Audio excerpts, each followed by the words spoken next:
السلام علیکم ستړي مشي وخت مو په خیر. تاسو ته له زیر نیوز څلوېښت څخه د نن ورځې د مهمو خبرونو ټولګې ته ښه راغلاست وایو. نن سه شنبه د 1404 هجري لمریز کال د سنبلې 25مه چې د 2025 زیږدیز کال د سپټمبر له 14مې سره برابر ده. عزیر صافی مو تاسو ته له زیر نیوز څلوېښت څخه د نړۍ مهم خبرونه وړاندې کوم. خو په سر کې د مهمو خبرونو سرټکی. غزه د اسرایلی پوځ تر سختو بریدونو لاندې، زرګونه خلک د مرګ او ویر په څپو کې، او قطر کې عربي اسلامي مشرانو د اسرایل بریدونه غندلي، سیمې کې کړکېچ پراخیږي. او سمپام وکړي پوره خبرونو ته. غزه د اسرایلی پوځ سره سختو بریدونو لاندې، زرګونه خلک د مرګ او ویر په څپو کې. د غزې ښار اوس د نړۍ د مظلومو خلکو یو انځور ګرځېدلی. اسرایلی پوځ په بې رحمانه ډول د ښار پر کورونو، کوڅو او روغتونونو سخت بمبارونه کوي، او د خلکو ژوند یې په اور او وینو بدل کړی دی. د ملګرو ملتونو د شمیرو له مخې د اسرایلي بریدونو د پیل راهیسې تر اوسه 4,800 فلسطینیان وژل شوي او تر 1,400 زیات ټپیان دي. زرګونه کسان د نړېدلو ودانیو لاندې بند پاتې دي او د ژغورلو غږونه یې تر اوسه د ویجاړیو له ډبرو راوځي. یوازې د نن سهار راهیسې په هوایي بریدونو کې لږ تر لږه 50 تنه وژل شوي چې ډیره یې ښځې او ماشومان دي. د یوې ښځې له خولې ویل شوي ټوله شپه د ټوپکو ډزې کېدې، یوې مرمۍ زما د کړکۍ ښیښه ووهله.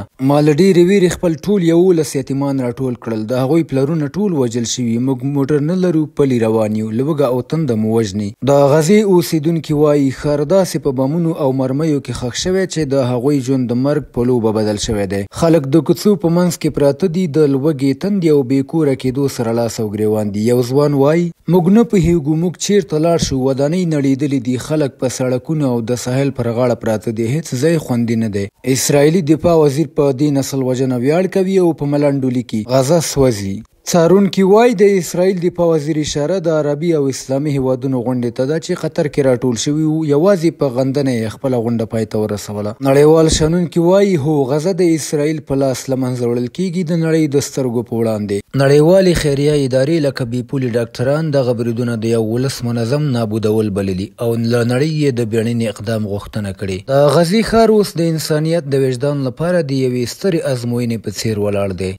قطر کې عربي اسلامي مشرانو د اسرائیل برید غندلی، سیمې کې کړکېچ پراخیږي. د قطر پلازمینه دوحه وروسته له هغه چې د اسرائیل په بمبار کې د حماس د استازو د کورنۍ استوګنځی وځپل شو، د عربي او اسلامي هیوادونو د بیړني سرمشریز کوربه و. د قطر امیر شیخ تمیم بن حمد الثاني دغه برید خیانتکارانه وباله او ویل اسرائیل نه غواړي د غزې جګړه ختمه کړي، بلکې د خبرو اترو پروسه قصدن له منځه وړي. د ترکیې ولسمشر رجب طیب اردوغان اسرائیل یو تروریستي ذهنیت وباله چې د نړیوالو قوانینو ښکاره سرغړونه کوي. هغه زیاته کړه چې دغه دولت یوازې د بېکیفرۍ له امله خپل جنایتونه تکراروي.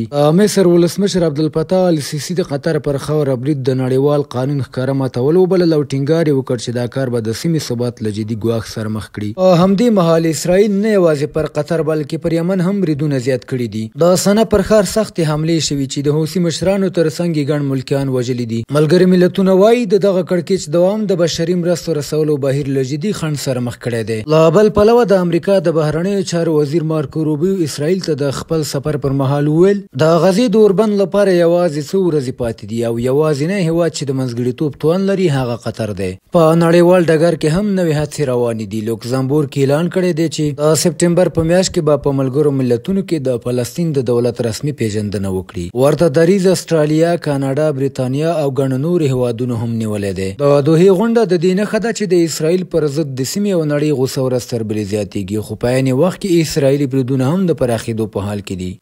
د بیلاروس او روسیې ګډ پوځي تمرینونه د ناټو د اندېښنو تور سیوري لاندې. روسیې او بیلاروس د زاپاد په نوم ګډ پوځي تمرینونه پیل کړي چې نږدې 7,000 پوځیان پکې برخه اخلي. د روسیې اټومي اوبتل د بارنس په سمندر کې د کالیبر توغندي ازمایښتي برید ترسره کړی دی. مسکو او مینسک دا تمرینونه دفاعي بولي، خو د ناټو غړي یې نړۍ ته ګواښ ګڼي. پولینډ د روسي ډرون د فضایي سرغړونې له امله خبرداری ورکړې چې جګړه تر بل هر وخت نږدې ده. رومانیا هم ورته شکایت کړی او برتانیا د پولینډ د هوایي دفاع لپاره الوتکې ګمارلي دي. د بیلاروس د دفاع وزیر د ناټو اندېښنې بې بنسټه وبللې او ویل موږ یوازې د خپل هیواد د دفاع لپاره چمتو کیږو. منسک بیا نندارو ته نړیوال خبریالان او د امریکا پوځیان وربللي څو د تمرینونو څارنه وکړي. چارواکي وایي د سرتیرو لږ شمېر ښیي چې دوی د کړکېچ د نرمولو هڅه کوي.